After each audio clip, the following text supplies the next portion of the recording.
up here today with me because the view is absolutely stunning. While preparing my speech, I struggled a wee bit because I didn't feel I had nothing to tell you about your country that you already know. So then I decided to explain to you my road to be here today. I was only 16 when I met young Scots for independence back in Catalonia. Since that moment, I fell in love. I fell in love with Scotland, I fell in love with your movement, and I fell in love with you, the Scottish people.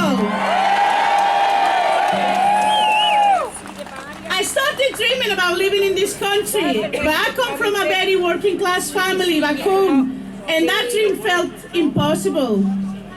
Slowly, my parents realized that we couldn't afford uni in Catalonia.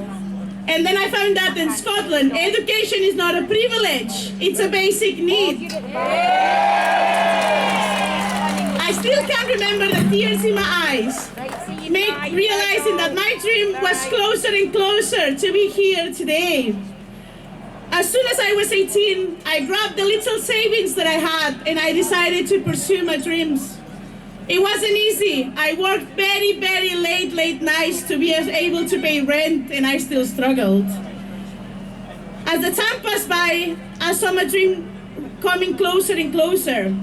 I got accepted in the college, not any college, but the best college of journalism here in the great city of Glasgow. Not that I'm biased. The road hasn't been easy. Through this day, I lost my dad halfway through my dream. And it's been hard. In those times, you really realize if that sacrifice was worth or not. But then I remember how proud my dad was of me and how much I love this country and how could I have made a mistake. Scotland is my home. This is my place.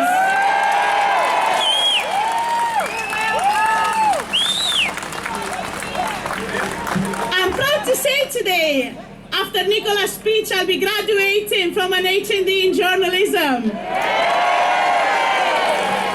And I'm proud to be one of the many immigrants that study and work to create a better Scotland. And it's really, really hard to understand how everything I've worked so hard for can vanish in an instant. Life took away my dad in a second. But Brexit can take away my future, and I can't help that happening. I wouldn't let that happen. It's scary how someone from behind a fancy desk can decide whether I'm worth to stay in this country or not. They don't understand how I feel about Scotland. I love Scotland. I am Scottish. Scotland doesn't want Brexit. We deserve better than this mess. I'm honestly so tired of talking about Brexit. It's more annoying than my ex-boyfriend, and I didn't thought that was possible. But you know what's more frustrating? Westminster. Every time they ignore us, every time one of our SNP MPs stand up to talk, they go and leave. And they keep asking why we want to leave. What a bunch of dafties. You know, we maybe laughed too hard when Donald Trump was elected, because now we've got the British version running the country, and I don't know who's worst. Boris, let me give you a message. You might take me out of Scotland, but you won't take Scotland out of me.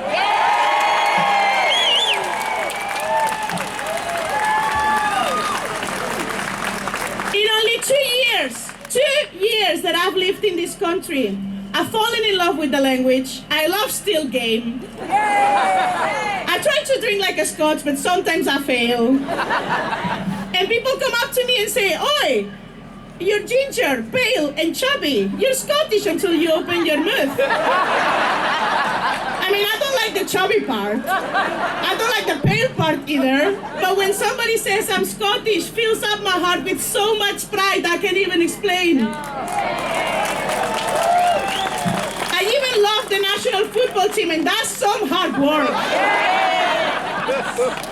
You might have heard the other day Jeremy Corbyn was here in Scotland. He went to Motherwell. And he got the cheek to start slagging off the SNP's work. Jeremy, what have you done? Because the real opposition in Westminster is not Labour. It's Ian Blackford and the SNP MPs. When Mr. Corbyn wakes up from his nap and starts doing his job, slag whoever you want. Until then, zip it! The other day, the headlines were about how Labour and Tories joined forces with the Lib Dems to try and stop the SNP. They need three of the biggest parties in the UK to stop the We Scottish Party. We might be doing something right. Dear friends, everyone here is dreaming about independence. While we are offering new beginnings and a whole new chapter, our opposition is offering nothing more than the mess we're already in. Here, in the SNP, we want everyone to be part of this whole new future.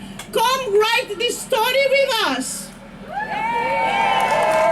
While we're writing our new country, this includes our transgender Scots, our new Scots, and everyone who wants to be part of with us.